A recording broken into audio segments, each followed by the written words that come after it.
So, good morning, class.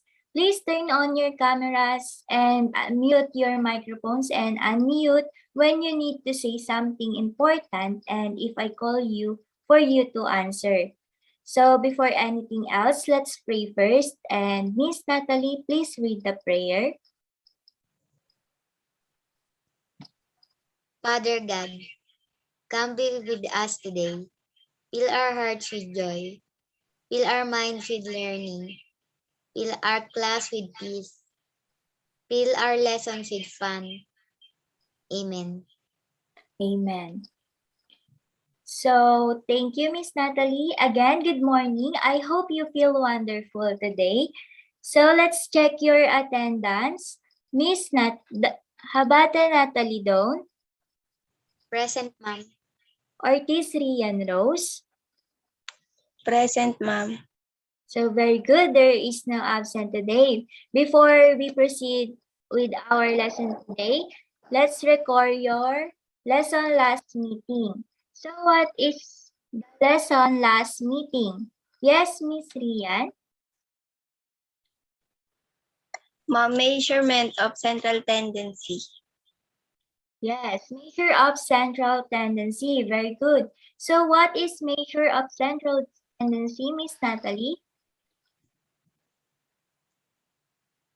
Measure of central tendency is a summary statistic that represents the center point or typical value of data set. So, very good. It seems that you guys are ready for our today's lesson. So, let's start. A little reminder today, the only way to learn mathematics is to do mathematics. So, practice your math and listen in our every discussion. So, our lesson for today is, let's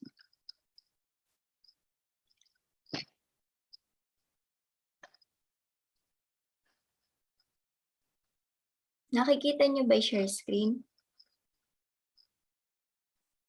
Yes, ma'am.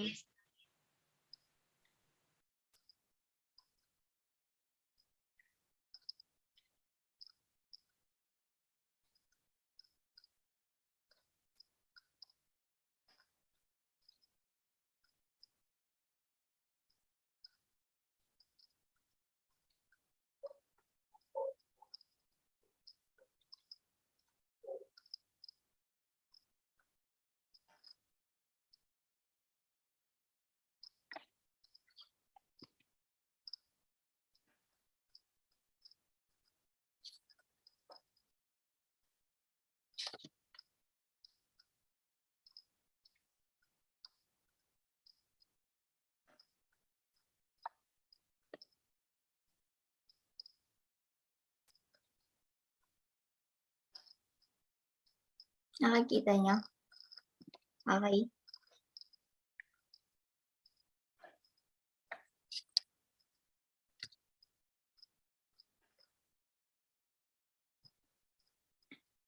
Nakikita niyo? Yes, ma'am.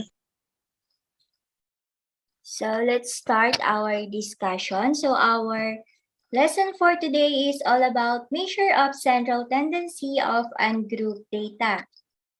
So our objectives, I hope you able to define the mean, median, and mode, find the mean, median, and mode of the given set of data, and relate measure of central tendency in real-life situation.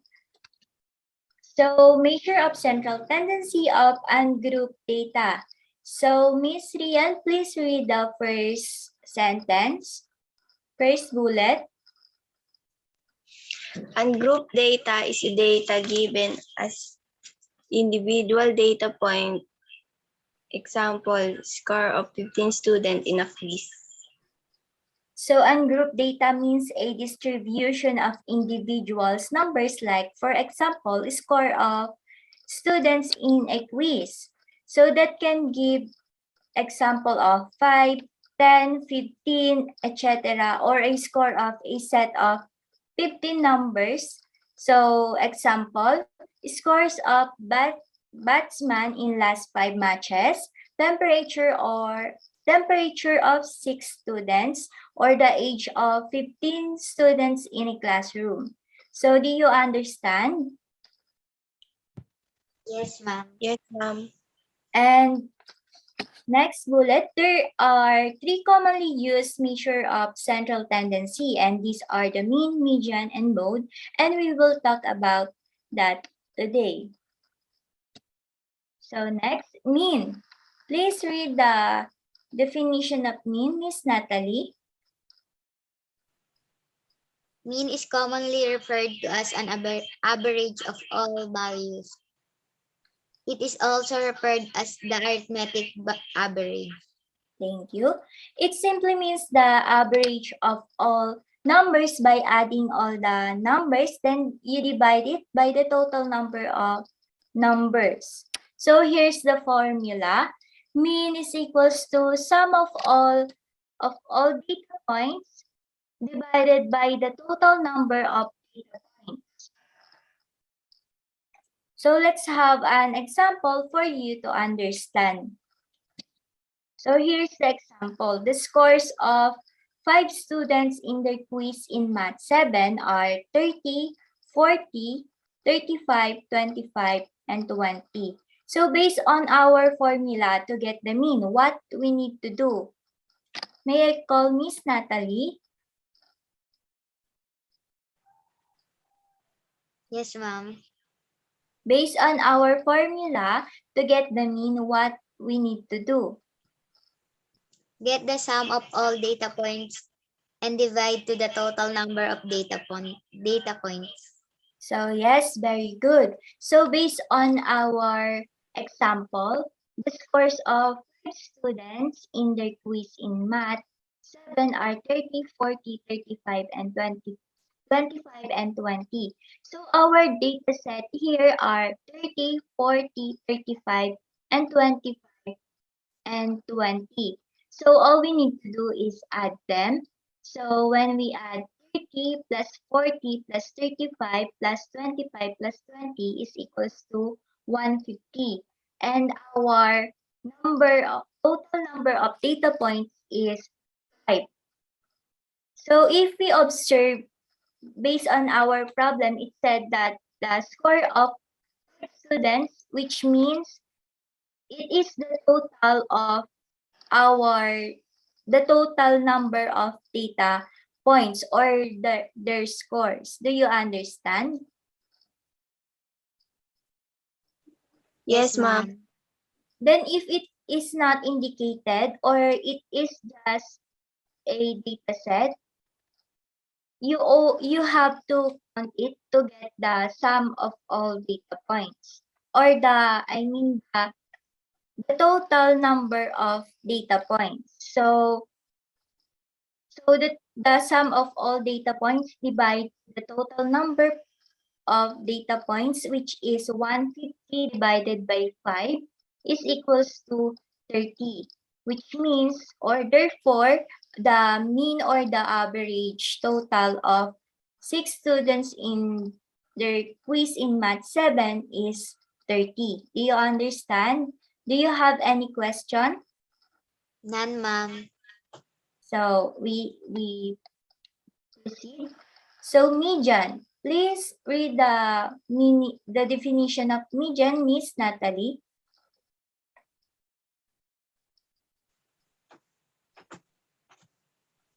Median is the middle scores in ordered list of the values. It divide the scores in the distribution into equal parts. Thank you. So which means the median is the center of data points or the given data points. It is divide the score into the distribution into equal parts, which means we need to get the center of our median.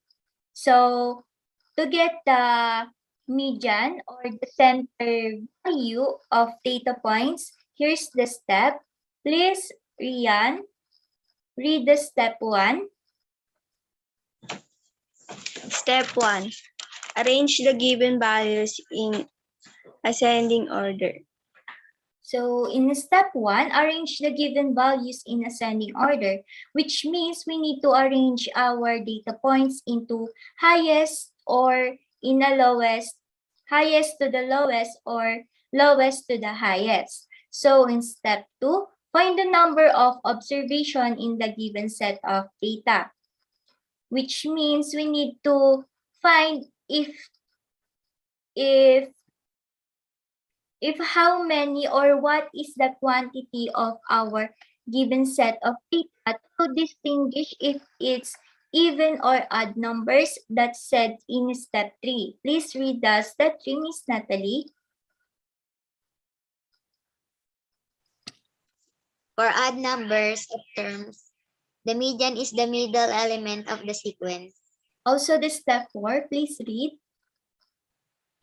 Step 4, for even numbers of terms, to find the median, must add the two middle elements and then divide the sum by 2.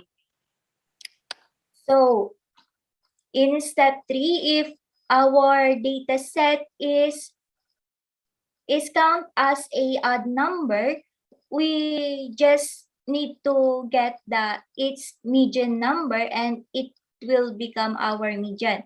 And in step 4, if our number of terms in our data set is even number, we need to add the two middle number and divide it by 2. Do you understand?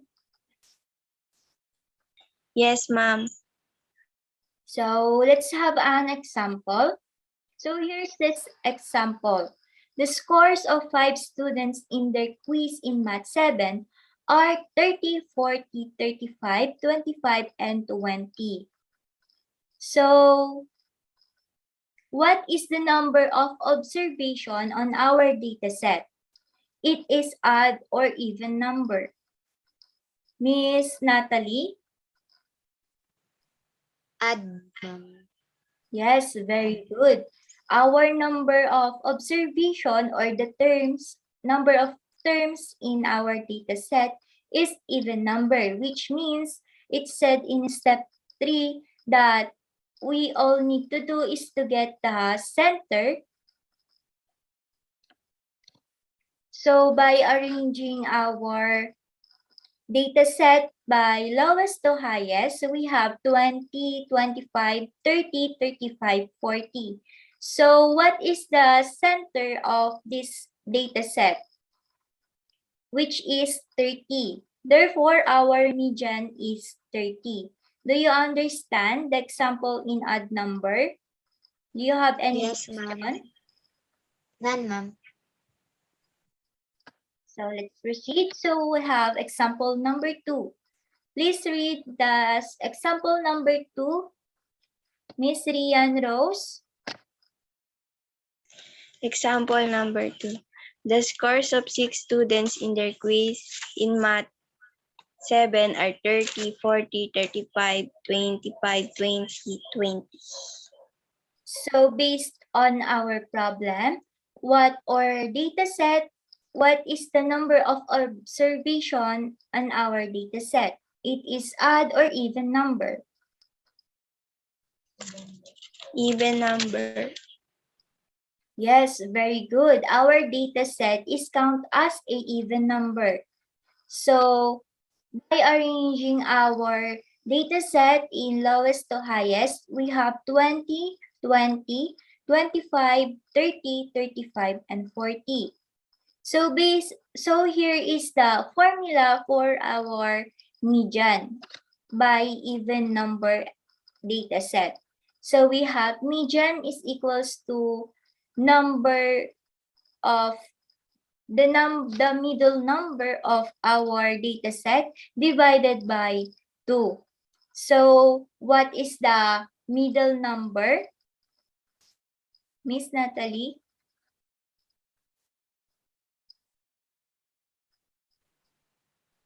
25 and 30. So 25 plus 30 is equals to, Miss Natalie?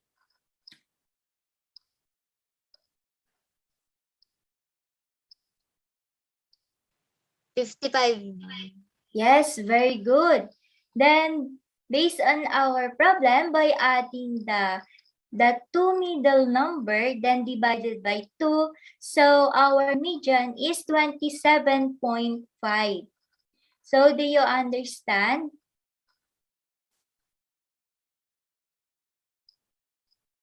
Do you understand, class? Do you have any question? None, ma'am. Yes. So let's proceed on mode. So please read the meaning of mode, Miss Rian. Mode. Mode is the most frequently in a set, or the most numbers occurred.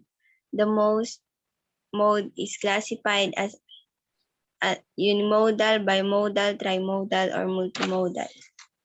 So which means mode is the most repeated number or most frequently in a set. For example, let's have an example. So it is classified, it said that mode is classified into unimodal, bimodal, trimodal, or multimodal. By the word itself, unimodal, which means one. Always remember that unimodal is one and bimodal is two and trimodal is three or multimodal is more than two. So let's have an example for you to understand it more. So unimodal is a distribution of scores that consists of only one mode. Like I said earlier, unimodal from the word itself is uni means one. So we have an example. So please read the example, Miss Natalie.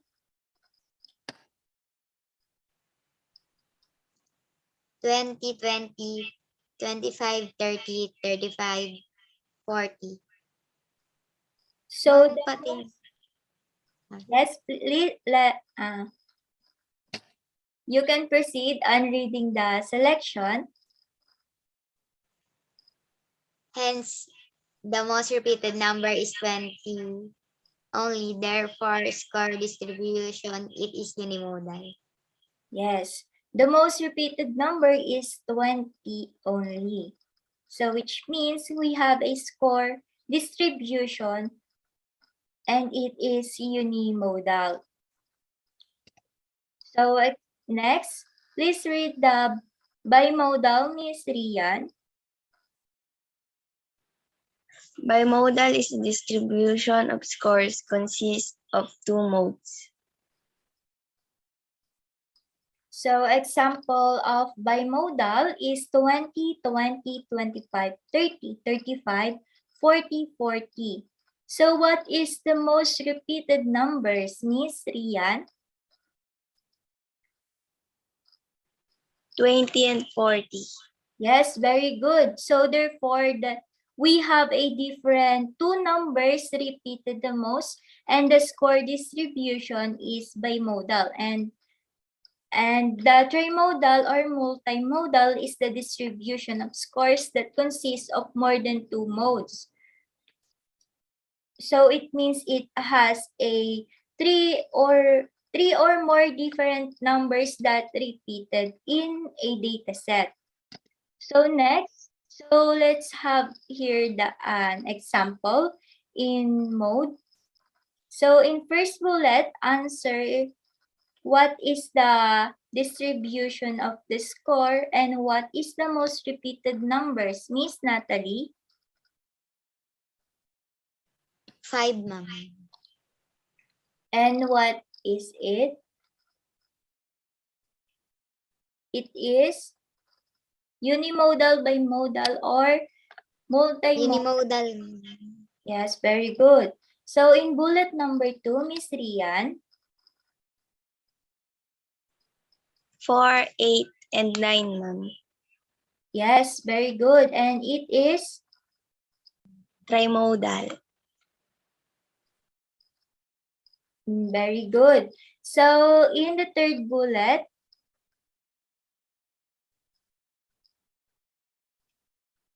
please, Miss Natalie. 6, 29, 25, and 50. So it is Multimodal. Yes, very good. You seem to understand the mode. So in relating our lesson in real life situation, how will you define the word central? So who can answer? Mother, ma'am. Central. Yes, Miss Umak- Natalie. How will you define the word central? Central is the middle part of our life which I consider the most important. So very good. So which means the word central is the center in our life, which we consider that the most important. So very good answer. So next, who is the center of your life? You can share. God.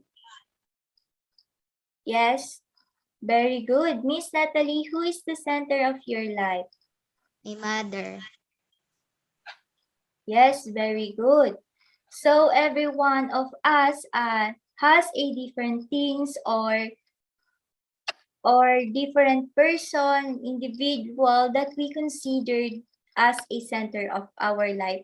But we must not forget that we must put God as a center in our life, because by depending our life into God, He will provide us in a good way, or He will put us in a right path in our life.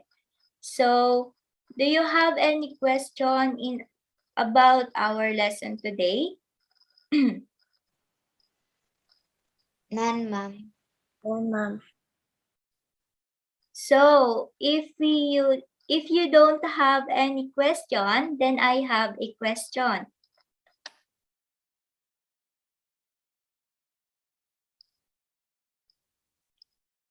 So what is mean? Let's review our lesson. What is mean? It is the average, middle, or the repeated number.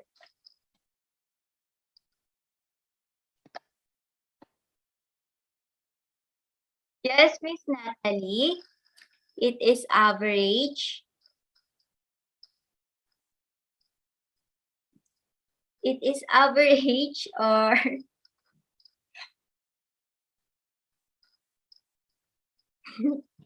Average, ma'am.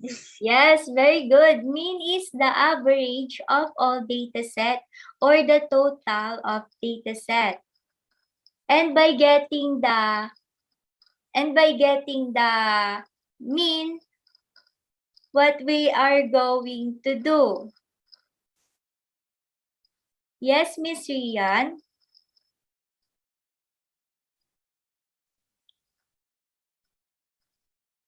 What we Ma'am, are ako ni ma'am. Get the sum of data set. yes, very good. Then divide it by the total number of all data points. So in median, it is Middle. yes, very good. And in mode, it is classified into what?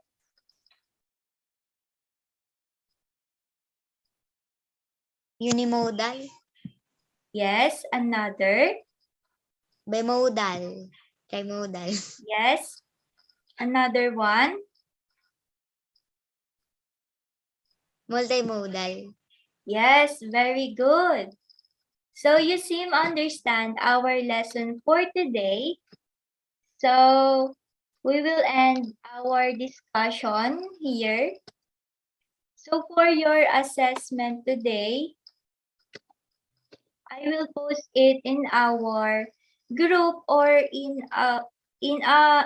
Facebook page and submit it in our Google Classroom class and until 11:59 p.m. So do you understand? Yes, ma'am. So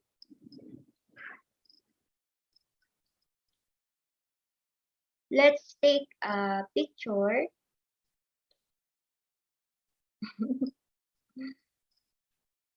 Wait a minute.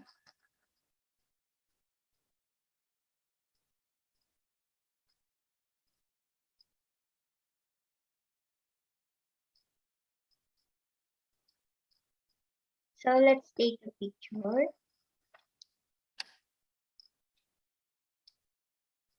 One, two, three, smile.